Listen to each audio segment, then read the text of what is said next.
శ్రీ క్రోధినామ సంవత్సర శుభాకాంక్షలు శుభాశిస్సులు అందిస్తూ ఈ సంవత్సరం సింహరాశి వారి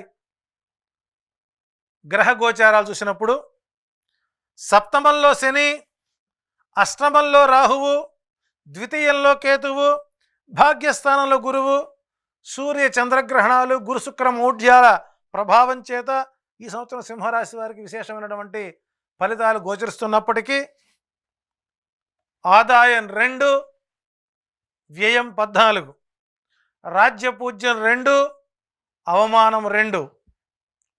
ఓవరాల్గా సింహరాశి వారికి ఈ సంవత్సరం 50-50గా కొనసాగే అవకాశాలు ఉన్నాయి. ఇక ఈ సంవత్సరం వీరి హైలైట్స్ చూసినట్లయితే పునర్వివాహాలు ప్రయత్నాలు పూర్తి స్థాయిలో విఫలమవుతాయి. రెండోసారి పెళ్లి చేసుకోవాలనుకున్న వాళ్ళు ఈ సంవత్సరానికి వాయిదా వేసుకోండి, లేకపోతే మళ్ళీ మూడో పెళ్ళి అయ్యే అవకాశం ఉంటుంది. నూతన వ్యక్తులతో స్నేహలాభాలు అనుకూలంగా ఉంటాయి. ప్రథమ వివాహాలకి ఆటంకాలు ఉండవు. నూతన వ్యాపారాలు కొనసాగించవచ్చు. విద్యార్థులకు శ్రమకు తగిన ఫలితం పూర్తి స్థాయిలో అందుతుంది. నిరుద్యోగులకు ఉద్యోగ అవకాశాలు అనుకూలంగా ఉంటాయి. కాంట్రాక్ట్ ఉద్యోగులకు పర్మనెంట్ అయ్యే అవకాశం ఉంది. వ్యవసాయదారులకు పంటల వలన లాభాలు, పండ్ల తోటల వలన లాభాలు వస్తాయి. వ్యాపారస్తులకు అన్ని విధాలా లాభదాయకంగా ఉంది. ఎక్స్పోర్ట్ వ్యాపారులకు అన్ని విధాలా అనుకూలంగా ఉంది అని చెప్పచ్చు. రాజకీయ నాయకులకు ప్రజల సమస్యలు పరిష్కరించడం వల్ల సింహరాశి ఉన్నటువంటి రాజకీయ నాయకులకు మంచి గుర్తింపు వచ్చే అవకాశం ఉంది.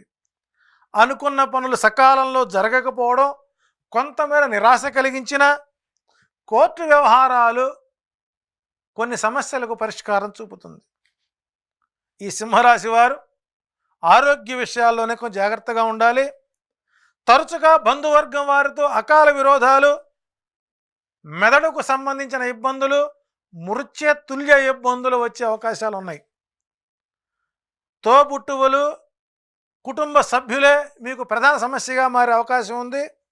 ఈ కుటుంబ సభ్యుల వల్లనే మీరు వెన్నుపోట్లకు గురయ్యే అవకాశాలు ఎక్కువ ఉన్నాయి. ఈ రాశి వారికి 3, 4, 5, 9 అదృష్ట సంఖ్యలు. బుధ శుక్ర శనివారాలు అనుకూలంగా ఉంటాయి.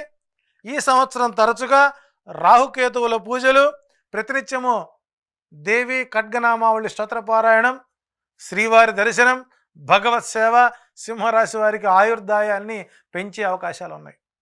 ఓవరాల్గా సింహరాశి వారికి 50% పాజిటివ్, 50% నెగిటివ్.